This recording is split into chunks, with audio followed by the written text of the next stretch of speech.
తాకట్టులో ఉన్న బంగారాన్ని విడిపించి ఆ రోజు ఆన్లైన్ ధరకే కొంటుంది కొమ్మూరి గోల్డ్.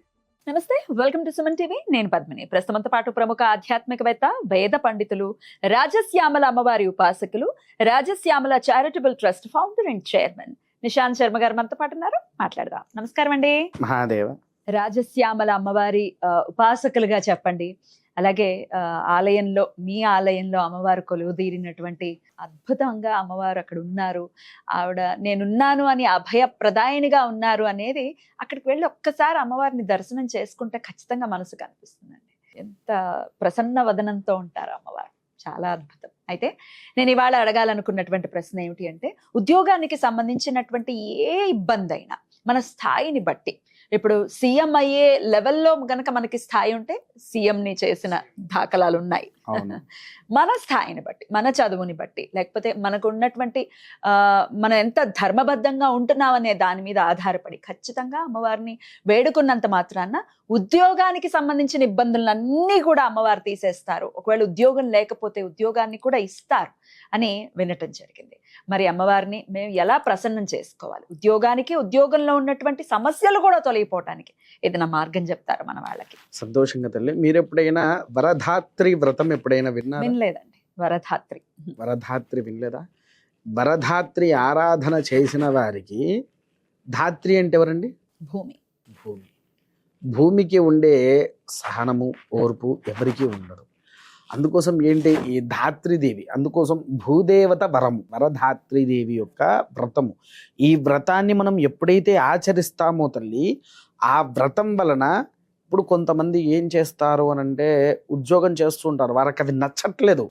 నేను చదువుకున్నది ఒకటి, నేను చేసే ఉద్యోగం ఇంకొకటి అనే భావనలో చాలా మంది ఉన్నారు. అసలు ఉద్యోగాలు దొరక్క కొంతమంది పాపము ఈ ర్యాపిడోలు కొట్టే వాళ్ళు కూడా చాలా మంది ఉన్నారు. చాలా బాగా.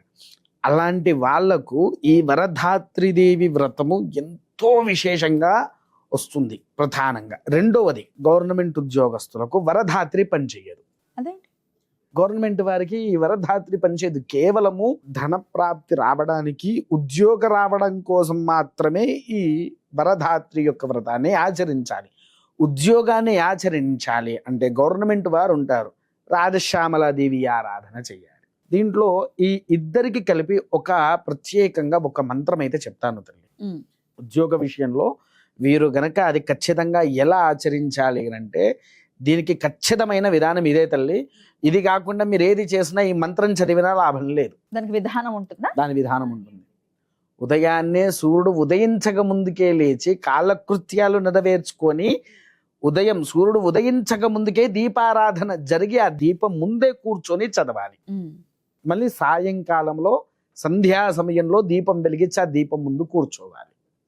ఈ రెండు ఖచ్చితంగా ఆచరిస్తేనే మీకు ఉద్యోగ సాఫల్యత ఉంటుంది. రాజ్యాయై రాజముఖి, సర్వసిద్ధాయై సర్వప్రసంగిని. ఈ యొక్క శ్లోకాన్ని చదివితే సర్వప్రసంగిని లాస్ట్కి చెప్పాము చూడండి. దీనివల్ల ఏంటి, చుట్టుపక్కల ఉండేటువంటిది ఏదైతే ఉందో ప్రతిదాన్ని మీకు అనుకూలంగా ఇచ్చేటట్టుగా.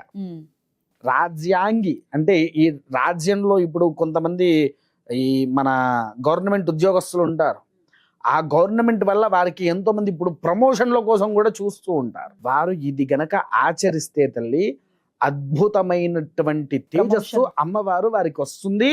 దానివల్ల వీరికి ప్రమోషన్, ఉద్యోగం ఏదనుకుంటే వారి చేతుల్లో ఉంటుంది. అంటే ఉద్యోగ విషయంలో ఇప్పుడు ఫర్ ఎగ్జాంపుల్ చెప్తున్నాను, కొంతమంది పై స్థాయి వారు ఉంటారు, వీరిని నానా విధాలుగా కష్టపడుతూ ఉంటారు.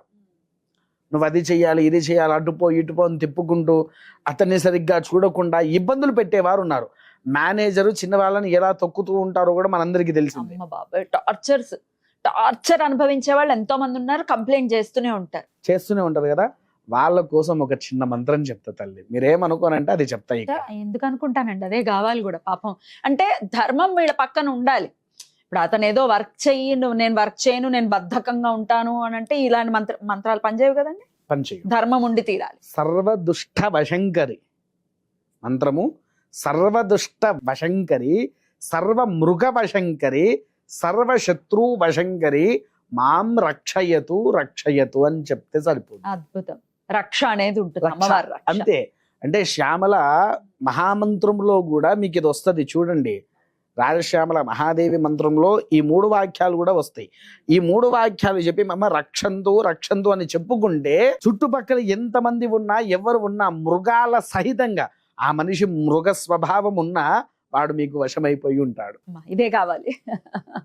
అద్భుతం అండి. ఎట్లా మరి ఎప్పుడు మొదలు పెట్టమంటారు? రోజుకి ఎన్నిసార్లు చేయమంటారు? ఏమైనా నియమాలు ఉంటాయి? ఇవన్నీ ఒకసారి అమ్మా ఖచ్చితంగా. మీరు ఇందాక భువనేశ్వరి దేవి క్రితంలో మనం మాట్లాడుకున్నప్పుడు చంద్రవంక గురించి మాట్లాడారు. ఆ చంద్రవంక అమ్మవారికి ఇష్టమైంది పంచమి. ఏది ప్రారంభం చెయ్యాలన్నా పంచమి రోజే ప్రారంభం చేయండి. ఎందుకంటే మీకు తెలుసో తెలియదో ప్రతి ఒక్క అమ్మవారికి, శివుడికి, గణపతికి, సుబ్రహ్మణ్యానికి లేదు, షష్ఠి ప్రతి ఒక్కరి తల మీద చంద్రవంక ఉంటుంది. విష్ణుమూర్తికి ఉందా? లేదు, విష్ణుమూర్తికి లేదు. మళ్ళీ కృష్ణుడికి నెమలి పించమి ఉంటుంది, ఉండదు. కానీ వీళ్ళకుండే ఆ చంద్రవంకను ఏమంటారో తెలుసా తల్లి? విధితత్వాల్లో మనకు తెలిసి శాక్తేయం అంటే మామూలుగా జరిగే పూజలు అని అనుకుంటాము. కానీ ఆ యొక్క చంద్రవంకను శాక్తేయ విధానము అని అంటారు. ఆ శాక్తేయ రూపంలో నీవు పంచమి రోజున అమ్మవారికి దీపారాధన చేసిదైతే పెట్టావనుకోండి, ఖచ్చితంగా మీలో ఉండేటువంటి ఉద్యోగ దోషాలు ఉన్నా, పైనుంచి వచ్చే ప్రెషర్లు ఉన్నా సర్వం సంపూర్ణంగా నివారణ అయిపోయి మంచి అమ్మవారి అనుగ్రహంతో విరధల్లుతూ ఉంటారు. అద్భుతం అండి, చాలా చక్కగా తెలియజేశారు. ఖచ్చితంగా ఇది రోజుకి ఎన్నిసార్లు చేయమంటారు? రోజుకి వాస్తవానికి అయితే 1000 సార్లు చేయాలి, వాస్తవానికి అయితే. కాకపోతే కొంతమందికి ఉద్యోగం బిజీ షెడ్యూల్లో ఉంటారు కాబట్టి 108 సార్లు చేస్తే సరిపోతుంది. ఉద్యోగం లేని వాళ్ళు మాత్రం 1000 సార్లు చేయండి. 1000 సార్లు లేదు కదా, సమయాన్ని ఇట్లా యూటిలైజ్ చేసుకోండి, ఉద్యోగం వస్తుంది. ఎన్ని రోజులు చేయమంటారు? వారికి తోచినన్ని రోజులు చేసుకోవచ్చు, ఉద్యోగం వచ్చేంత వరకు. అద్భుతం, చాలా చక్కగా తెలియజేశారు. కృతజ్ఞతలండి. నమస్కారం. మహాదేవ.